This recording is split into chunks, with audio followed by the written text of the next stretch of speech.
ኮንግራጁሌሽን አብርሽዬ የኔ ቀብራራ የጋሽዬ ልጅ 500K ደፍኗል ጋይስ። 500 ግማሽ ሚሊዮን ቤተሰብ አፍርቷል።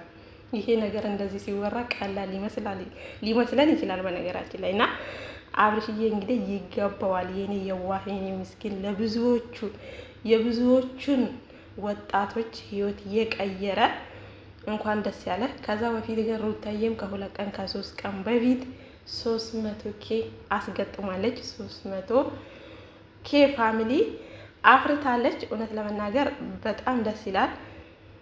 የአብርሽና የሩቲ ቤተሰብ ማለት የሚለያዩ ሰዎች አይደሉም፣ አንድ ናቸው። ነገር ግን በመሀላቸው እየተፈጠረው ክፍተት ትንሽ ቢያስደብረንም አሁን ያሉበት ሁኔታ ደስ ባይልም ነገር ግን ደስታቸው ደስታችን ነው እና እንኳን ደስ ያላችሁ ልንላችሁ እንወዳለን። ሩትዬ እንግዲህ ሰርፕራይዝ ተደርጋለች፣ ተቀውጧል፣ ደስ ይላል።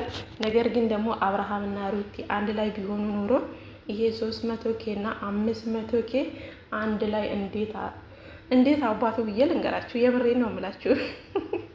እውነት ለመናገር ቃል አጥሮኛል። እንኳን ደስ ያላችሁ።